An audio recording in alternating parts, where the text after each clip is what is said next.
വേനലവധി എന്നാൽ മനസ്സിൽ ഓടിയെത്തുന്ന സ്ഥലങ്ങളിലൊന്നാണ് തിരുവനന്തപുരത്തെ മൃഗശാല. ഓരോ വേനലവധിയും നമുക്ക് വ്യത്യസ്തമായ കാഴ്ചകളും അനുഭവങ്ങളുമാണ് സമ്മാനിക്കുന്നത്.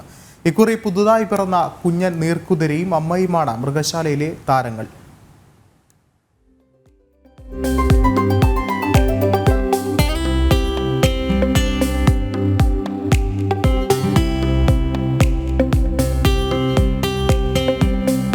തിരുവനന്തപുരം മൃഗശാലയിൽ കഴിഞ്ഞ ദിവസം ജനിച്ച കുഞ്ഞൻ നീർക്കുതിരയും അമ്മയുമാണിത്. കഴിഞ്ഞ തിങ്കളാഴ്ചയാണ് തിരുവനന്തപുരത്ത് ഗോകുൽ ബിന്ദു എന്ന പേരുള്ള 2 ഹിപ്പോകൾക്ക് ഒരു കുഞ്ഞുണ്ടാകുന്നത്. അപ്പോൾ സാധാരണഗതിയിൽ 8 മാസമാണ് ഇതിൻ്റെ ഒരു ജസ്റ്റേഷൻ പീരീഡ്, എൻ്റെ ഗർഭകാലം എന്ന് പറയുന്നത്. അപ്പോൾ ഇത് പ്രഗ്നൻ്റ് ആണെന്ന് അറിഞ്ഞ സമയം മുതൽ തന്നെ നമ്മൾ ഇതിനൊരു പ്രത്യേക പരിചരണം കൊടുക്കുന്നുണ്ടായിരുന്നു.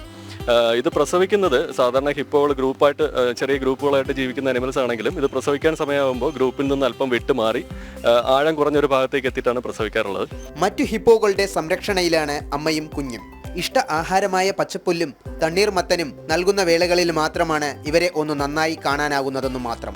അപ്പോൾ 2 ദിവസം മുന്നെയാണ് പത്രത്തിൽ വാർത്ത കണ്ടപ്പോൾ പിള്ളേരെ കാണിക്കണമെന്ന് വലിയ ആഗ്രഹം ഉണ്ടായിരുന്നു. അങ്ങനെ പറഞ്ഞപ്പോൾ അവർക്കും ഭയങ്കര ക്യൂരിയോസിറ്റി ആയി കാണാൻ. അങ്ങനെ വന്നു, ഹിപ്പോയുടെ കുഞ്ഞിനെ കണ്ടു, അവർ ഹാപ്പിയായി, ഞങ്ങൾ ഹാപ്പി. കുഞ്ഞു നീർക്കുതിരയെ കണ്ട സന്തോഷത്തിൽ ഒരു കുഞ്ഞു മിടുക്കി. പ്രായഭേദമന്യേ എല്ലാവർക്കും കുഞ്ഞു നീർക്കുതിരയെ പറ്റി പറയാൻ വാക്കുകളേറെ. അറിഞ്ഞിട്ടുണ്ടായിരുന്നു, അവർ കൂട്ടത്തിന് തൊട്ട് മാറി നിൽക്കുന്നുണ്ടായിരുന്നു. അപ്പോൾ ഇപ്പോൾ ശ്രദ്ധിച്ചപ്പം ഒന്ന് മാത്രം മാറിക്കുന്നുണ്ടോ, ഇവിടെ നോക്കുമ്പോൾ ചെറുതായിട്ട് കുഞ്ഞുമെല്ലാം പൊങ്ങി വരുന്നത് കണ്ടിട്ടുണ്ടായിരുന്നു. വേനൽ ചൂടും വൈറൽ രോഗങ്ങളും കണക്കിലെടുത്ത് മൃഗശാല ജീവനക്കാർ മികച്ച പരിചരണമാണ് ഇവർക്കായി ഏർപ്പെടുത്തിയിട്ടുള്ളത്.